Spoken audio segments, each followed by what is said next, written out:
went to school to pay for it. I don't think I could afford what I have just received. Please, guys, I think we need to give this film another round of applause. That was fascinating. That was fascinating. How many people knew about ANATSUI as well as we've been taught this afternoon before now? Can I see your hands, please? Only one person. Wow. That is amazing. It's amazing that we've seen this today. Thank you so much. Thank you. It is such an honor to be invited into the world of this legendary figure. And also, thank you for making it, for bringing it to life. It's hugely amazing. I'm so sorry that Ms. Oyiza Adaba is not here with us this afternoon to talk about this, but fortunately we have you. So, how did it feel working on this? It looks like a project of a lifetime. First of all, it's you know that saying that they say that anything that's worth doing is worth doing well. Mm-hmm. Okay, there's a side saying to that that goes, anything that's worth doing takes time. And this was, again, I give all the credit to Oyiza. This was it was a labor of love. It was a story which needed to be told. As I said in my opening statement, if you are not in the literature of a place, you do not exist. That's why everything, I have a friend who takes pictures at weddings, and he says that if there are no pictures of a wedding, it means that the wedding never happened. Yeah. So there is so much of African culture, art, technology that is not recorded, so much so that a whole generation of people do not even believe it exists. Right. And that basically, without you knowing, that basically truncates your ability or your pool of information to pull from. How many of you watch music videos? How many of you know a guy called Clarence Peters? I do. Okay. One of the reasons why Clarence Peters is termed as the best is because Clarence Peters had the privilege of growing up in an artistic community. He knew Alhaji Yerima, he knew Soyinka, he knew his mom. So his references are deep. Clarence can reference as far back, cinematography as far back as the 50s, 40s. There are times he'll call me in and we'll play this game and he'll say, okay, who am I mimicking? He would he can mimic from Nigerian cinematographers to South Africa. I know he's broad like that. Unfortunately, most people who came after him, their starting point is Clarence. Hence why a lot of you complain that everything looks the same. It's because it's not a skill issue. It's not a case of that they don't know how. It is a case of that their depth of knowledge and everything is from references. Yes, everybody likes to think everything, you pick some things out of the air and out of the sky, but everything is really about where you are influenced and how the influences are. And that's what ANATSUI spoke about, what was the impetus of him moving from Ghana to Nigeria. It wasn't that Ghana was bad or the jollof rice didn't taste as good. He just wanted to go to a place where he could be, where he believed there was more stimulus. And wherever there is stimulus, whatever is inside you will well up. Wow, that is fascinating. Can I ask another question? This is, of course, not the first time you've shown this film. In a different, and I know it's won a number of awards and also been nominated at different festivals and events. Whenever you've shown this film, how has the reception spoken to you? That would probably most likely be a question for Ms. Oyiza because she's been at most of the screenings. Okay. What I will say is, again, how many mass comm students are here? Okay, so the way you disseminate information sometimes depends on the audience you're dealing with, a lot of times. I have a degree in mechanical engineering, which informs how I work. And how I work is that everything is an engineering problem. In other words, if I have to make a film or a documentary, I need specifications. Who's going to watch it? Where will it be shown? What are the, how do the people who are going to watch it perceive it? If I had enough time, I would have modified this edit in a way that some of you wouldn't have been falling asleep halfway. No, some people fell asleep, and it's fine because it's such. Again, sometimes it's dangerous to care too much about what you're dealing with, because when you care too much about it, you're trying to dump. So this is like a massive information dump. Mm-hmm. Not everybody is like, how we say it is that you're giving people eba and there's no soup to take it, it's just, so the places that I have been where it has been have been with people that are in the community, artists, so they know a lot of what's going on. Yeah. So they see Bruce Onogbakpai, they see so the award he won that was like this golden lion thing, it's called the Venice Biennale. It's called the Golden Lions Award. It's basically the Oscar of the arts world. So me showing it to people from the art community, they would get that. Yeah.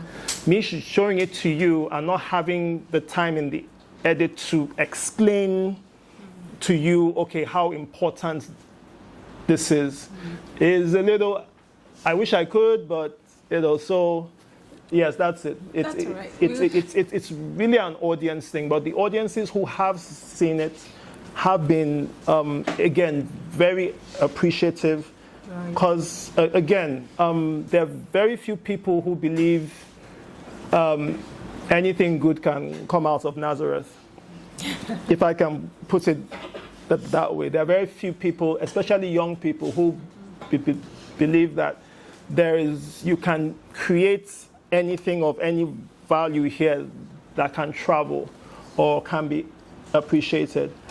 And he pulled that off and it may not have been in the most comfortable way, because he was working from 1976.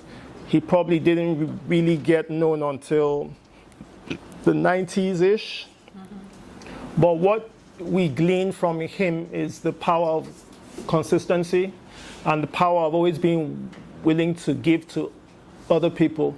The number of students he has. So I don't know if you saw the dude with the bald head.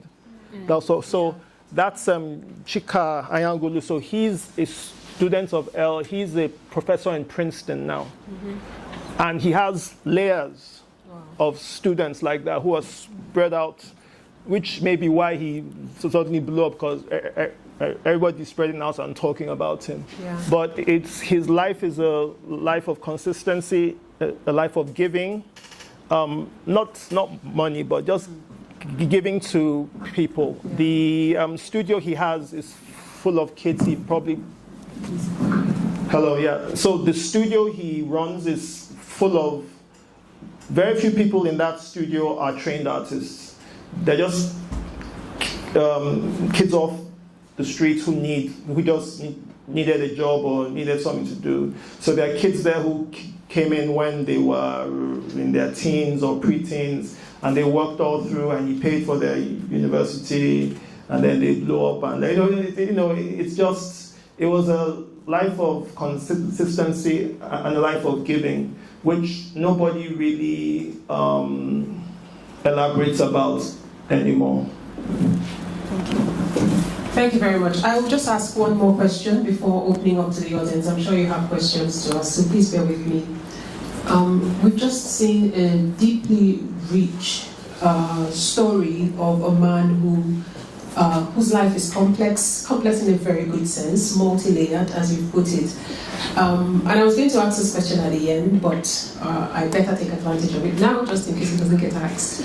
Are you thinking of serializing this so that it's easier for people to consume, but more importantly, so that you can capture the essence? You did capture the essence of his life here, but I hear you speaking as a post-production artist, and I know that you've lost so many things in the process because of trying to keep this to a bite that is consumable. So are you thinking of serializing this and, if possible, putting it on a streaming platform where people can have access to it later on, maybe not immediately? Because that might be a way for even people like us in the academic community to consume it bit by bit and use it for further studies. The quick answer is yes. Great. Yes. Okay, thank you. Questions from the audience, please? Good. There's one there. Thank you. Good afternoon. My name is Abor. I'm a final year student of Mass One. So my question is in sort of two dimensions, but it's sort of the same stuff.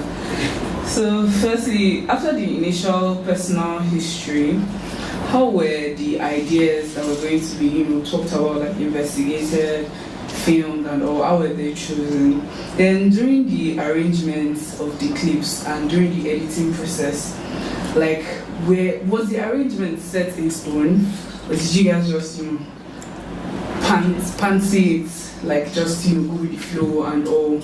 I loved it. It was a very nice and interesting thing to watch. But I was just so amazed about, like, when we just do one thing, I was just going to another, I'm like, wow, how did you guys see to, like, follow this particular event? There's a part where this guy came to speak, and what he said was very significant.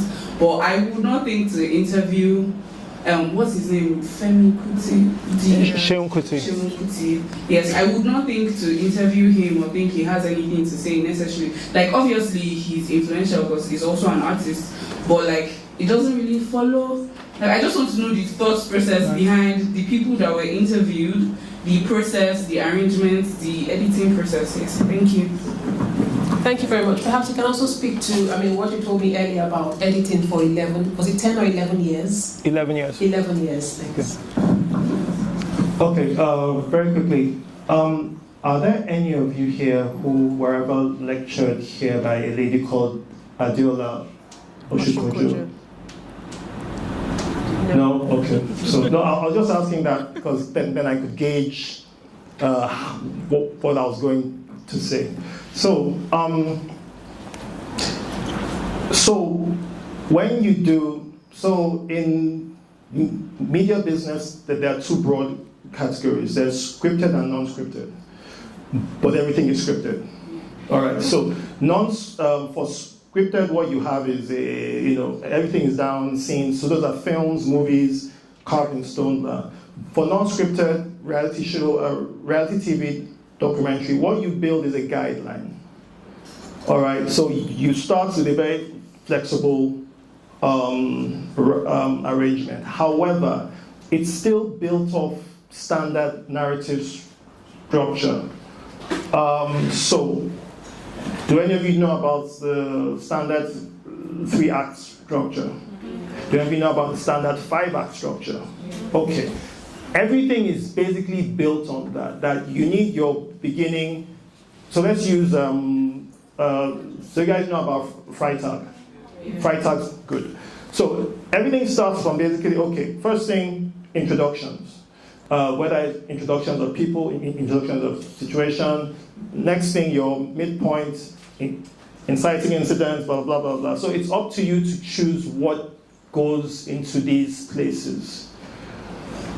Because ultimately, everything is a film, including documentary work. You have to decide, okay, is this documentary going to feel like a thriller? Is it going to feel like a drama? Is it going to feel like a rom-com? What's it going to feel like? The other way you can go about it, which is a little more dangerous, is you just go with the emotions. So what you do is that you build what's called trigger points. So you go through everybody's footage, which is the problem with documentary work. So if you have like 100 hours of footage, you have to watch the whole 100 hours of footage. And you want to know, okay, who says what, because everybody's going to say similar things. Number one is who says it best, who says it in the most poignant fashion, and who says stuff in a way that triggers another emotion. So when you have a point like when Mrs. Peterside says something like, I'd like young artists to know that, to see L and know that they have a chance. That's a trigger point to now put in stuff about L building people up. Or when BC Silva says L supports young artists, especially female artists, trigger points. Everything with female artists, lump it in there. The problem with that method is that you're just triggering emotions. There's no real narrative. Sometimes it works, sometimes it doesn't work. But the best way to go is you basically use the Freytag pyramid. But the problem is that you have to go through all the footage and find what fits where. And once you find it, it's now up to you to now do the jigsaw puzzle. What stays, what goes, what works, what doesn't work, and also so again, mass comm, what works also, sometimes you need to do stuff that is, for lack of a better word, commercial, engaging. So why we interviewed Seun Kuti was because, and these are some of the things we had to pull out. When ANATSUI, so ANATSUI was also a trumpet player. And there was a time Fela came to Ghana that I think L ended up playing trumpet because, you know, when you go to, looking for band boys, L played on a Fela Kuti band. So L, I think the batteries. So L was a Fela Kuti fan, and L also did know Fela. It wasn't like they smoked weed, together or anything, but he knew Fela.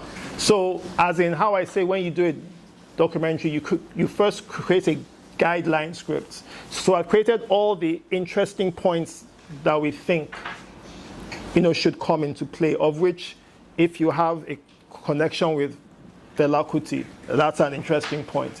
It's also a marketing point, or it's also a marketable point.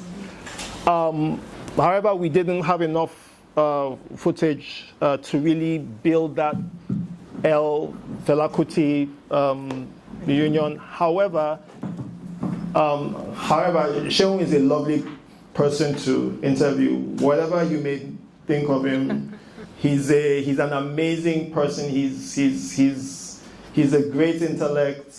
Yes, he's not all there. Yes, his wahala is much. But if you ask him the right questions, he can give you a lot of intelligent answers, especially when you ask him questions contextually. He's good. Again, as you probably would think, as you do have to have some people who will sell your product, because ultimately it is a product. Ultimately, I have to give you a reason to watch it. If it was just full of unknown artsy,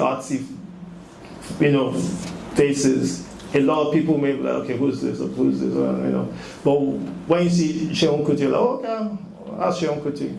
Thankfully, he did have something to contribute. So, but that's it. It's the trade. you have to know when to stay. You have to have the balance between the content and being able to, again, my best analogy of it is you can't just serve people eba and no draw soup. You know, it makes no sense. Everybody will just choke. Yeah. Thank you. Thank you very much. More questions, please. Can I have a volunteer moving the mic for us, please? There's a question at the back.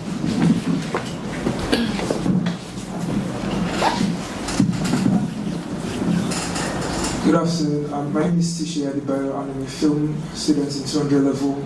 I just wanted to ask what it was like, because this seems like something that has a lot of footage, and you were part of the post-production team. So I just wanted to know what it was like to edit this documentary film, and like the challenges that you occurred while you were editing the film. Thank you.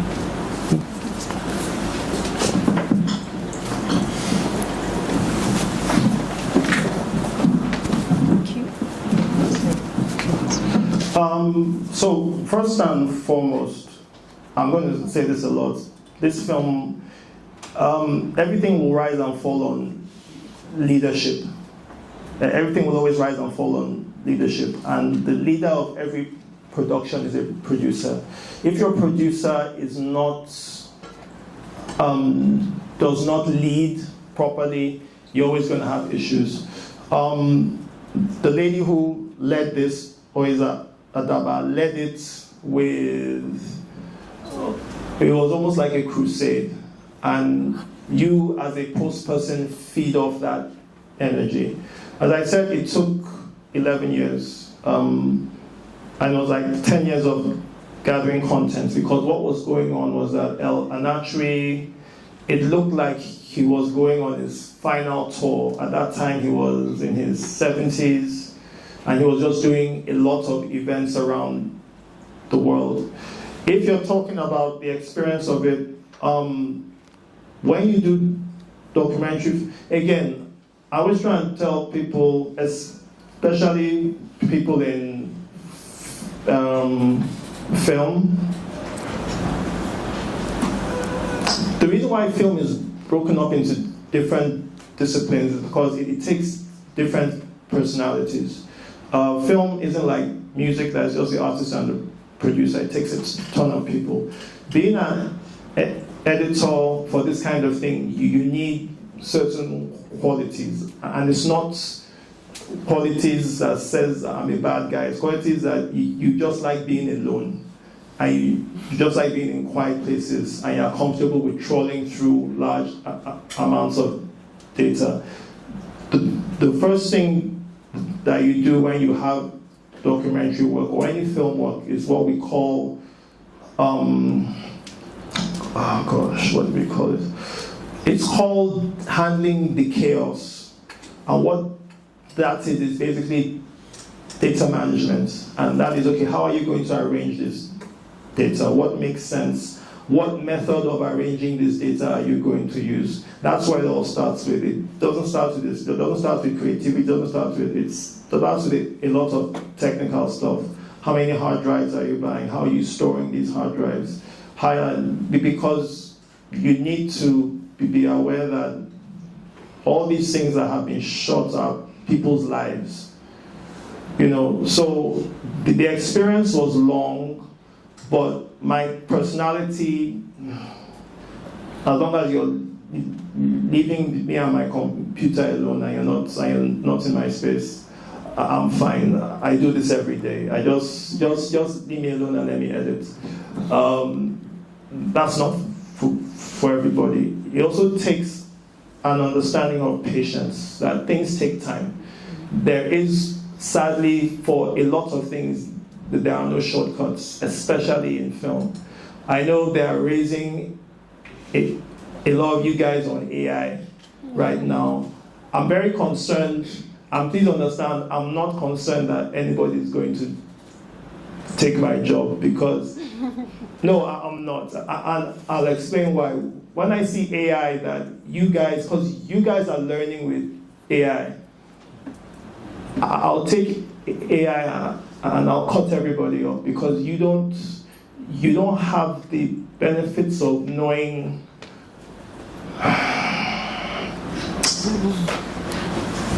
so it's like the way I can use AI, you guys will probably never know how to use it that way because of the experiences I've had and because of how I've learned it up from the ground up. And I really hope that in your learnings that you really learn. It's like how there are a lot of young script writers now who use AI to write scripts, and it just the differences are always there. It's like learning to I don't know how to say this without sounding like I'm a grumpy old man who's just angry at young people and all they do. I'm not. I'm doing you're doing a great disservice if you do not learn this stuff from the ground up. The AI will always be there and will always be a tool, but for a lot of things there are really no shortcuts. Because you have to set the tone.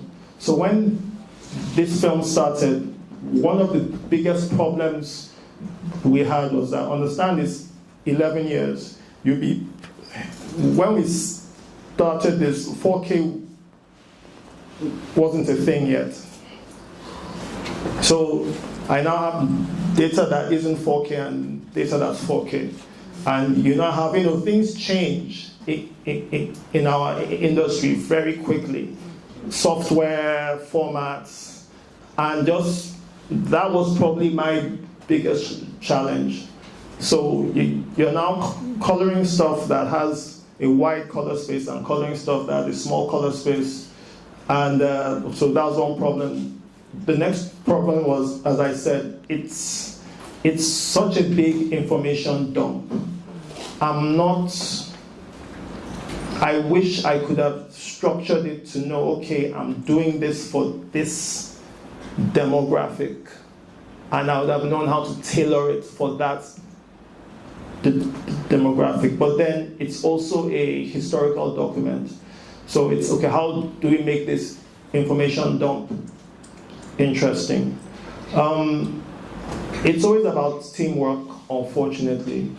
Film and TV work is always about teamwork. If you don't find people who are ready to go with you on the journey, it's always going to be problematic.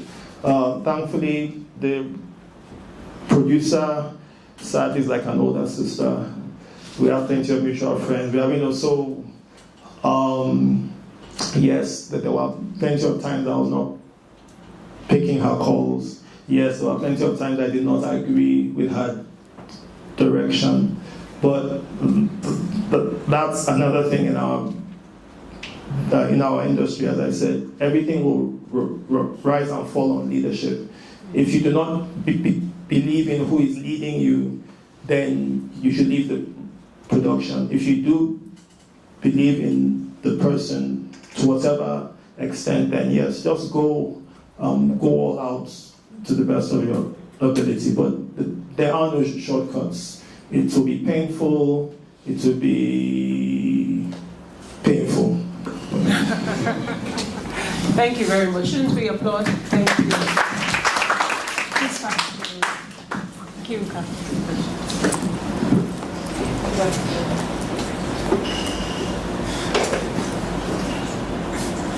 Can you ask him?